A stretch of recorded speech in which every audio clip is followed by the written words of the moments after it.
109 people in Chicago who were shot. We're highly segregated, and the crimes that are perpetrated against white people are perpetrated by white people because we're a segregated community. That I do believe that everybody in the United States has the capacity to get married, father kids, and stay with the family that they created. Actually, systemic racism has gotten worse since Jim Crow. Yes. I think the ridiculous notion is for either one of you all to have the audacity to believe that you understand what the experience is to be. I have to object to that. Hey fam, welcome and welcome back to One and Done. Today we're going to be dropping in on Bill Maher. He has special guests Ben Shapiro and Bakari Sellers. Now, I wasn't originally going to do this video, but I got to admit I got a little bit heated under the collar, and that's what race baiters do to me a little bit. Now, Bill Maher asks the question about the 121 people that got shot in Chicago during July 4th, and things went pear-shaped from there. So before we dive in, don't forget to hit that like, smash the subscribe, ring the notification bell, and let's get into this video. You said the Democratic Party is pandering to black women and alienating black men. What do you mean by that? Well, I think for a long period of time, black men have been ignored and their voices have been ignored. And what you're seeing right now are a lot of black men saying that we need to be heard within the party. And I'm not pitting one sex against another. I didn't say they were pandering per se. I think that you have to give respect to who is the backbone of the party. But the second largest demographic voting for Democrats have been black men. And most times when people talk about black men or talk to black men, they never do so holistically. The only thing they want to tell us is about criminal justice reform, how to get out of jail or stay out of jail or keep a friend out of jail. But they don't talk to us about public education or making sure our wives stay healthy or drinking clean water or infrastructure or how to get money for our businesses. And so that's my conversation. I think the other thing is men in general are more interested in politics, and what they can see is what sort of money they had in their hands under Trump, what sort of conditions they were living in, how secure the border was, how prosperous the community was, how good small business was going, and I think that's the reason why the Democrats are losing out. Now this segues into Chicago, where 109 people were shot during the 4th of July celebrations. 109 people in Chicago who were shot, 19 fatally. That's a lot over a weekend. Yeah. And the race of the victims will not be reported. Is that helpful? And why is that? Why don't they report that? Let's have some real talk here. I mean, if you think that we have a problem with black on black crime, I would agree with you. But I would also say that statistically, I hate that kind of categorization because of the simple fact that we're highly segregated. And the crimes that are perpetrated against white people are perpetrated by white people because we're a segregated community. But what I would say is that within our own community, we have to look at crime, particularly black on black violence, holistically. We have to talk about educating young people, giving them something to do, giving them job training programs, summer youth programs. We have these communities, and it's not have that already. No, but it's not just in Chicago, and people want to make it a blue city thing. Yeah, basically he's listed everything except the most important thing, and that is to have two parents in the household. Now, in the black community, fatherless homes was around about 25%. Today, it's 75% or thereabouts. Now, fatherless homes don't just affect black communities; it affects every community. And as you see fatherlessness going up, in particular in the USA, you can see the correlation in the statistics, crime statistics and violent crime statistics.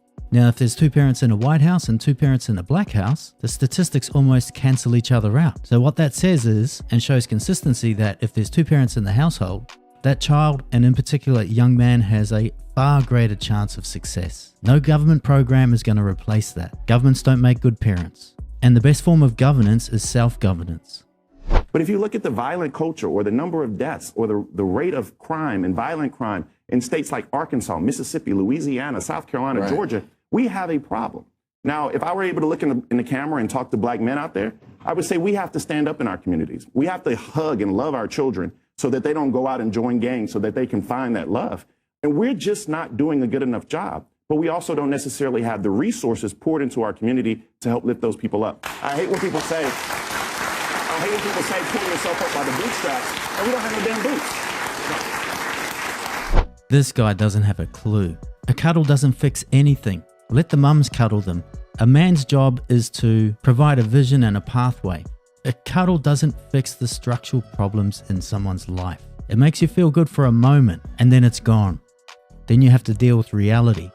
Give me the tools that I need to survive or get up on out of here, to help me make better decisions And this dude just isn't addressing any of that. Now, this Bakari shouldn't have been paired up with Ben Shapiro, because Ben Shapiro is going to slap him around with straight up facts.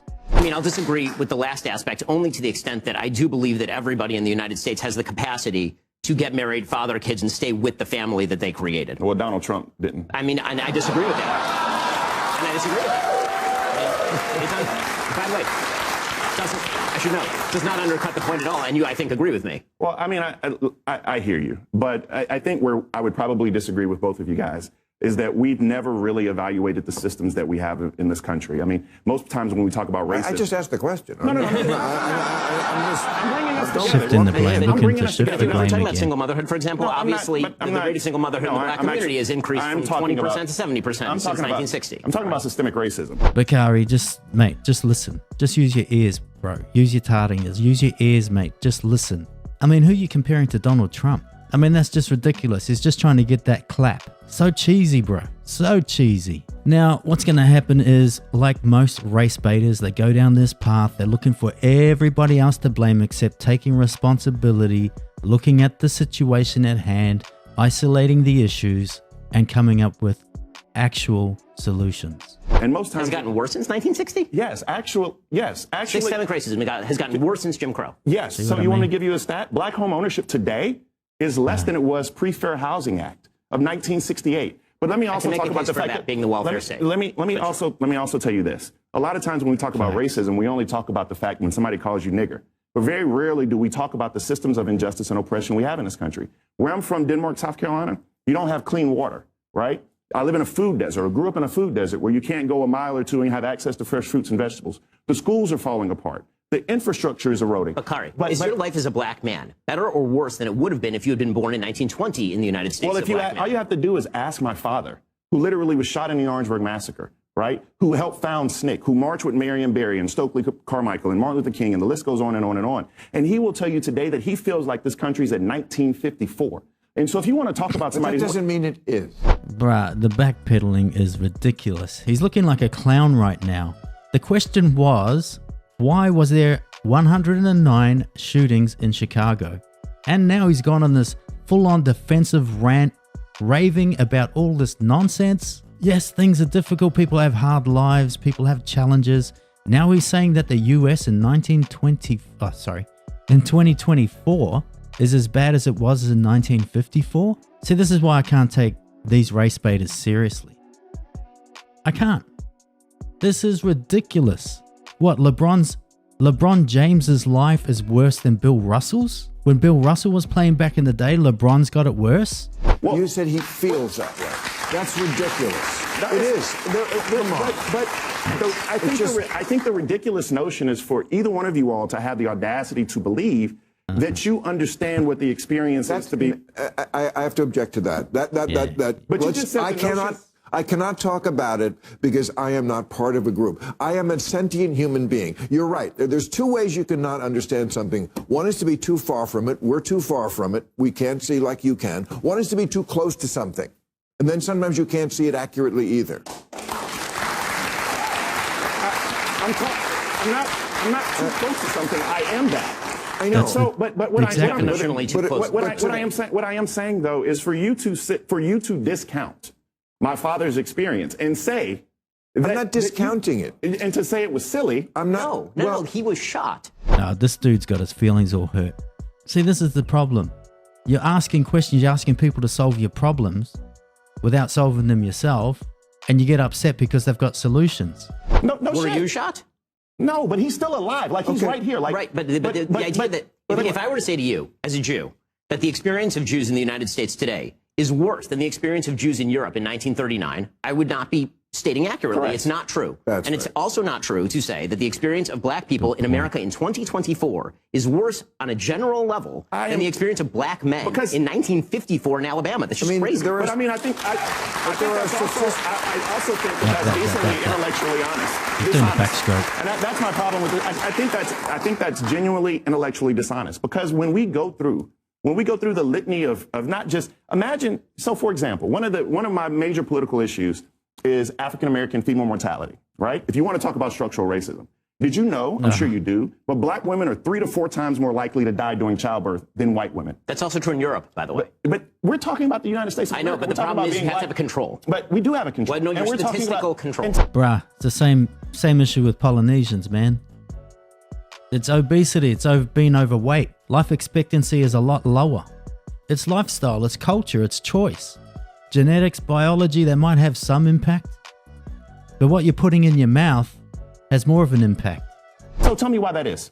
Okay, the answer is because black people in the United States have a lower household income, median household income, which means they typically go to hospitals. I would call bullshit because it actually crosses across socioeconomic lines. So you can be my wife who almost died during childbirth. You can be Serena Williams who almost died during childbirth. So what's your answer? What is, because actually... White doctors are racist? No, but there actually is implicit bias in our healthcare delivery system. And people, and there have been medical studies that show that people respond to the pain of black women differently than they respond to the pain of white women. Yeah, I believe that. That literally is a fact. And so I am trying to help both of you all understand that sometimes there are systems in place that just treat people differently. So that, for example, would have nothing to do with the rate of, say, pregnant obesity by various communities. There are many, many confounds when it comes to these particular issues. And unless you remove the statistical confounds, you end up with trying to blame vague, shadowy figures like implicit bias, which are innately, insanely difficult, if not impossible, to measure.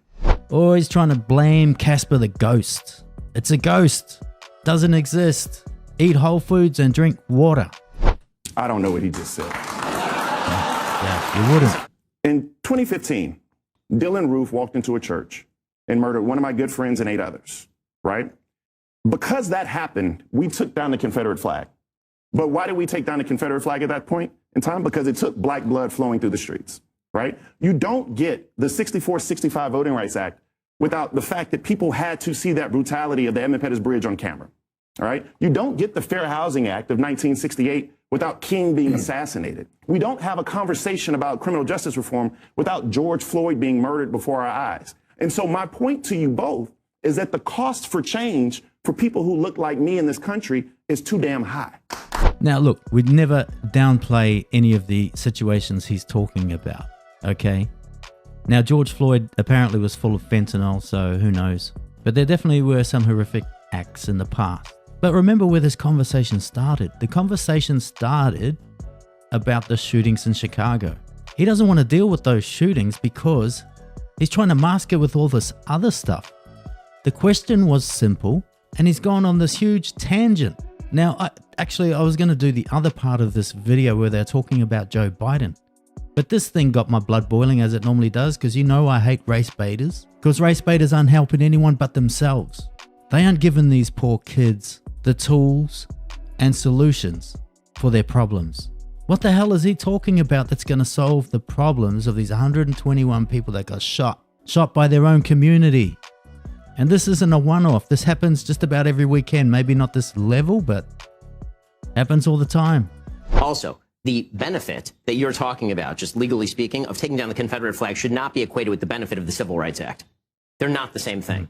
And so the idea that the changes that are occurring incrementally in the United States in the year 2023, 2024, 2025 are even remotely like the changes American society had to undergo and should have undergone in the 1950s and 60s. These are differences in kind, not differences in degree. And pretending that there is a straight comp between 1964 and 2024 is being radically disingenuous. No, I actually think there's a direct line between Emmett Till and George Floyd. There is. That's not what he said, though. No, I'm just saying. I think that there's a direct line between Emmett Till and George Floyd. I think that we still see that, and I think a lot of times one of the conversations we don't have is I don't think, particularly when you see these interactions that we see a lot, black folk in particular don't get the benefit of their humanity, and that's one of my fundamental issues. Honestly, What about the humanity, the benefit of humanity of the 121 people that got shot in Chicago? What about their humanity? Who's caring about them? And who's perpetrating the crimes? Honestly, I do want to make one distinction between Emmett Till and George Floyd, which is the murder of Emmett Till was explicitly based on race. It was well substantiated it was based on race. The death of George Floyd, that was not even alleged to have been based on race in the Derek Chauvin trial. It was not. Okay. Okay, that is a radical difference in kind. No, but, not a difference in no. But let me articulate this a little bit. Emmett Till was killed because he was black. There was not even evidence alleged that George Floyd was killed because he was black. But let me just articulate this a little bit different to you, so maybe you can. It could have really been that. But it was not even alleged by the court. It was not alleged by the prosecutor. Lots of stuff doesn't get into the court. But my point is, there was not even any evidence. Derek Chauvin saw him as being less than human, the same way that the people who lynched Emmett Till saw him as being less than human. The only way that you can put your knee on somebody's neck for 9 minutes and treat them like a dog is to actually see them as such. Or because you're a cop and you treat people badly. Yeah. That has happened similarly to white people. But Now let's wrap this video up. Ben Shapiro has some great points. I think basically what he's saying is, let's get the marriage rates back to a respectable amount. 25% is not good enough. We need 2 parents in the household. We need a father and a mother. Particularly for young men, we need a father there. Start taking individual responsibility. Now, these shootings, these killings in Chicago is terrible. And unfortunately, none of that was actually addressed today in this conversation. Now, Bakari is another one of these CNN propagandists. He's a race baiter. And I can tell a race baiter straight away because they avoid, like the plague, 2 parents in the home. Oh, we got to have programs. We need government handouts. Our governments need to be better parents. Nah, bruh. They make the worst parents. They don't give a toss about your kids. The proof is in the pudding. And Ben brought up another great point. The welfare state. That's your enemy. Anyway, those are my thoughts. Why don't you let me know yours? Drop your thoughts in the comments. I'll jump in there as I normally do.